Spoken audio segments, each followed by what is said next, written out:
Joignez-vous à la discussion. Appelez ou textez le 187 Cube Radio 1877-827-2346. Il y a des débats difficiles à avoir. C'est encore comme ça aujourd'hui. Il faut que ça évolue. La rencontre, la traverse, Barrette. Ça peut pas être pire, là. Voilà ce qu'on appelle le côté sombre de la politique. Minute, là. C'est tout. C'est simple de même. Emmanuel, Pierre Poilievre ne veut pas avoir de journalistes dans son autobus, mais c'est pas parce qu'ils ont peur des journalistes et ils veulent pas se faire poser de questions. Non. C'est pour l'équité entre les médias, parce qu'il y a des petits médias qui n'ont pas les moyens d'envoyer des journalistes dans l'autobus. C'est pour ça, là, il disait d'ailleurs dans l'entrevue, je pense à TVA, par exemple, de libérer un journaliste. Vraiment, as-tu une poignée dans le dos? Emmanuel? Oui, non, c'est pas leur meilleur argument. Tu veux mon analyse de la situation? Là, d'un, les médias régionaux sont capables d'aller couvrir et le font quand il y a quand des chefs sont dans leur région. Mon analyse, et ce que je crois être la vérité, c'est que si le parti politique amène les médias avec lui, il faut qu'il loue un beaucoup plus gros avion qui coûte beaucoup plus cher. Et comme à cause de la crise des médias, il y a très peu de médias au Canada qui ont les moyens de payer le 75 000 $ pour couvrir la campagne du jour 1 au jour 37.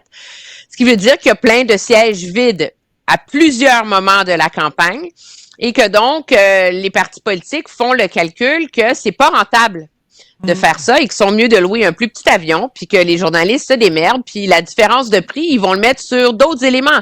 Engager des organisateurs, acheter de la publicité, il y a un budget limité dans une campagne. Moi, alors, je pense que c'est de là que vient la réalité. C'est perçu comme une méfiance envers les journalistes, un peu comme Trump. Elle est là, la méfiance. Elle est là, la méfiance, j'en suis. Ceci étant dit, c'est vrai que des médias comme TVA n'ont pas les moyens d'envoyer quelqu'un du début à la fin. Je veux dire, on va pas se leurrer. On n'aurait pas, je pense pas, tu vérifieras avec nos patrons, mais je ne crois pas qu'on aurait envoyé un journaliste du début à la fin. On aurait fait comme pour les autres campagnes électorales. On aurait envoyé quelqu'un seulement pour les derniers jours de la campagne. Et donc, le problème, cependant, dans mon esprit, dans la logique de ce que font les conservateurs, c'est qu'ils ont quand même fait la concession d'avoir un téléphone conférence pour que les médias nationaux puissent poser des questions, ce qui est quand même important en campagne électorale. Il y aurait zéro controverse autour de tout ça si les conservateurs avaient dit, savez-vous, vous êtes pas assez nombreux pour que ce soit rentable, on va mettre une place sur notre avion pour un caméraman qui fait les images pour tout le monde. Parce que de toute façon, ces images-là en campagne électorale, c'est un pool, c'est un réseau qui le fait pour tous les autres.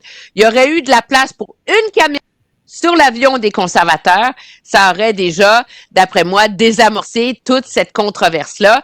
Mais la réalité, Richard, c'est qu'avec la crise des médias actuels et le coût que ça représente de couvrir les campagnes électorales, je pense que les conservateurs le font très maladroitement à la lumière de leur propre méfiance, mais je serais très surprise que lors de la campagne de 2029, il y ait des caravanes à 100 000 $ par média pour couvrir les chefs d'un océan à l'autre sur des Airbus 320. Là.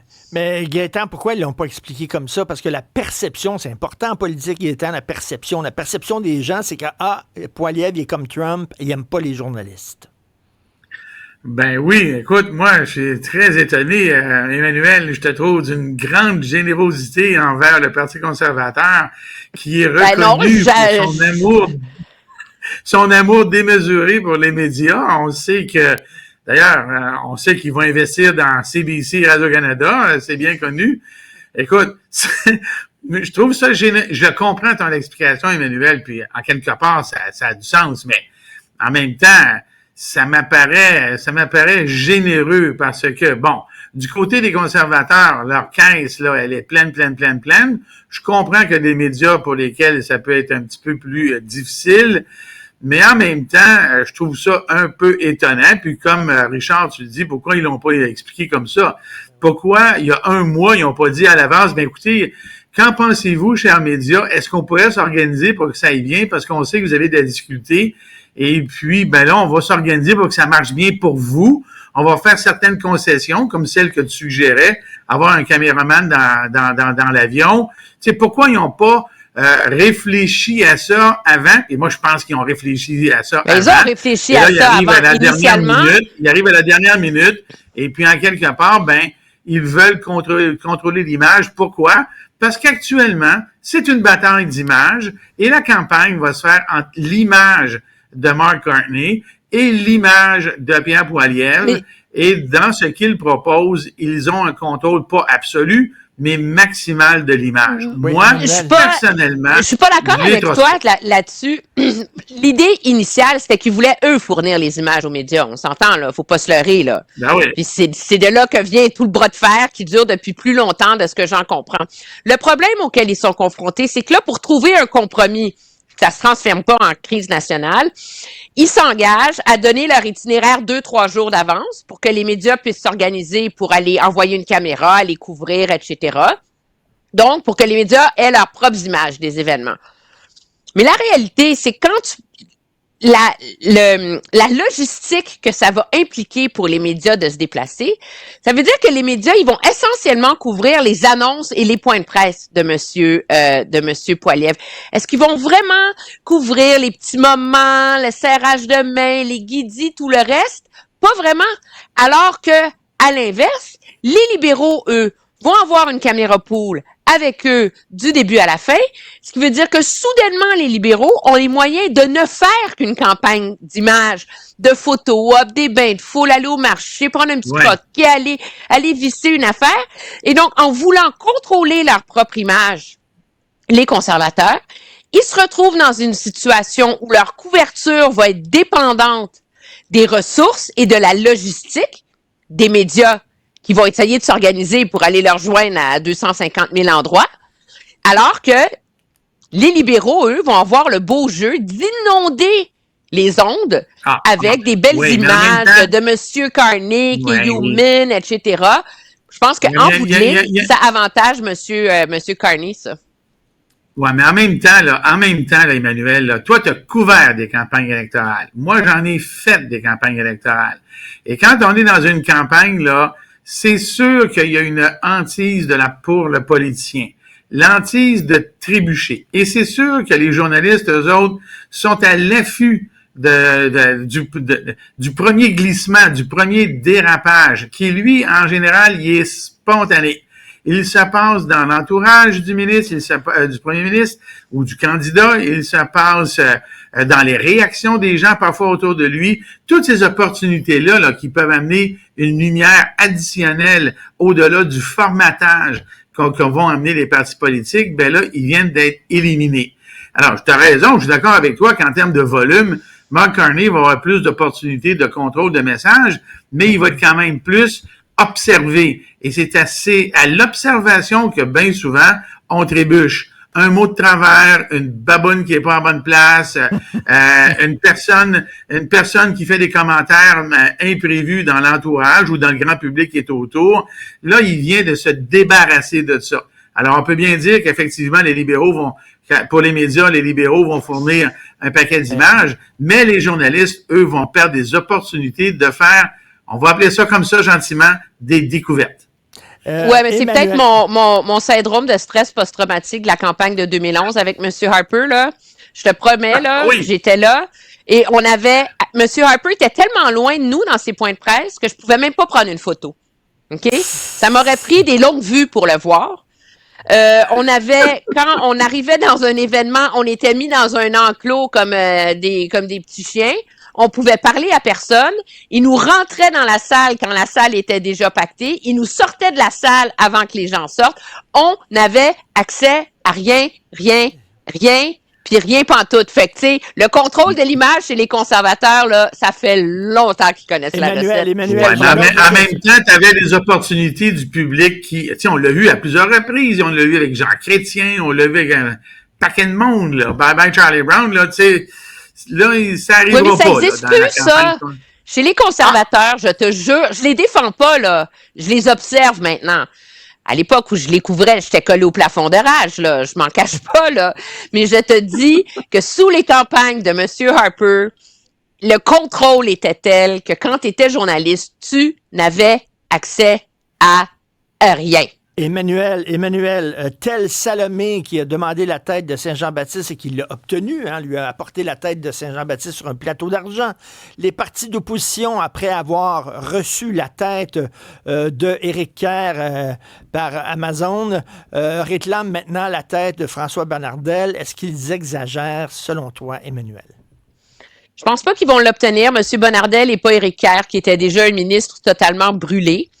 Je pense que, mais il faut comprendre, il y a une contradiction inhérente là entre Monsieur Bonnardel, qui est quand même pas mâché ses mots, qui dit qu'il est écœuré qu'on lui mette des mots dans la bouche quand, semble-t-il, il était hors de lui en apprenant les dépassements de coûts selon les témoignages recueillis par Le Devoir. Et le fait, donc, il y a des témoignages qui disent qu'il savait, lui dit qu'il savait pas. C'est évident que ça va prendre une enquête publique. Moi, je trouve que cependant, les ministres du gouvernement Legault et le gouvernement Legault en ce moment payent par sa réaction du jour du rapport de la vérificatrice générale. Ils ont été tellement prompts, tu sais, à tout mettre sur le dos de la CAQ. Ah! Indignation, on nous a floués, mon Dieu, on nous a menti. Tu sais, c'était tellement large comme déclaration, là, que là, maintenant, il n'y a plus aucune place pour la nuance dans leurs explications. Alors que peut-être qu'il y en a une explication raisonnable là, pour réconcilier ces faits-là, mais leur réaction était tellement démesurée que là, maintenant, ils sont comme complètement coincés, puis ça devient très difficile de s'expliquer, de justifier et de se défendre face aux allégations qui coulent dans les médias, parce que de toute évidence, il y a des règlements de compte qui se fait. C'est un ministre, c'est un à la fois là, qui est comme ciblé là, par ces fuites-là. Oui. Gaétan, est-ce que les partis de l'opposition exagèrent? Parce que selon Le Devoir, M. Bonnardel savait que le budget de sa clique avait quadruplé. Il savait ça dès 2021. Les oppositions, là, particulièrement Monsef de Régie au Parti libéral, ils font leur job. Ils font leur job, c'est ça l'opposition. L'opposition, c'est poser des questions, à la limite insinuer des choses, mais demander une reddition de compte. Et le problème pour la CAQ, c'est que la reddition de compte, là, elle est pas au rendez-vous. Il en reste pas moins. Ils peuvent bien dire, là, on fait une commission d'enquête. OK, on fait une commission d'enquête. Mais tu sais, pour savoir qui savait quoi, là, la première chose qu'ils ont à faire, simplement, là, comme ils l'ont dit à la période de la question ce matin, c'est caviarder les documents. Si les documents ont des éléments caviardés qui sont compromettants pour un autre sujet qui touche la SAC, mais pas le dossier de SACLIC, gardez ça caviardé, mais ils disent qui était là et qui savait quoi, qu'est-ce qui a été présenté, peut-être qu'on pourrait savoir ça. Là, actuellement, là, les oppositions, font leur travail et ils font un investissement. Je m'explique. À force de se présenter totalement pur et sans reproche, François Bonnardel en particulier, là, pour l'opposition, c'est de l'argent en banque. Parce que si l'enquête démontre que si tu plates rien qu'un peu, tu le savais, et si tu plates rien qu'un peu, mais tu as participé à la manœuvre de la scission en deux du CASA, écoute, là, peut-être qu'il y aura une pause d'une demi-session, François Bonnardel, mais il est mort à l'automne. Alors, l'opposition, c'est ça, sa job. Ils font bien leur job. Ils accusent pas, ils veulent avoir des réponses, quoi qu'ils insinuent, mais il en reste pas moins que c'est ça leur travail. Il y a une commission d'enquête, il y a un bémol avec la nomination, évidemment, de la personne qui va présider. Bon, c'est ça, exactement. Là, il y a un bémol là, M. Galland. Ça, c'est un bémol qui est réel, mais à la fin, là, si jamais là, il y a apparence de peut-être que Bonnardel, il savait quelque chose, ils sont tous morts, là, incluant François Legault. Parce que la nomination du juge Galland, là, déjà en partant dans la population qui écoute ça, c'est un bémol. Hein? Il y a personne qui va nier la proximité de Denis Galland, de Sonia Lebel. C'est que dépendamment de comment ça va sortir, là, pour l'opposition, ils font leur travail. Je suis d'accord avec Emmanuel. Ils n'auront pas la tête de Bonnardel maintenant. Et surtout, c'est un placement. Puis c'est même un placement à date fixe parce qu'ils vont récolter potentiellement à la fin septembre 2025. Merci. Est-ce qu'il a raison, François Bonnardel, de dire je répondrai pas aux questions parce que je vais m'expliquer devant la commission? Ben, à partir du moment où tu nommes une commission, tu lui donnes, elle, le mandat d'éclaircir tout ça. L'erreur, c'est de ne pas avoir donné des explications claires.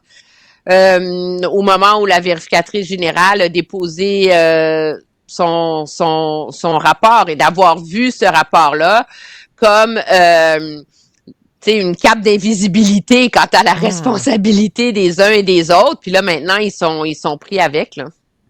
Merci beaucoup à vous deux. On se reparle demain. Bye. Au revoir. Au revoir.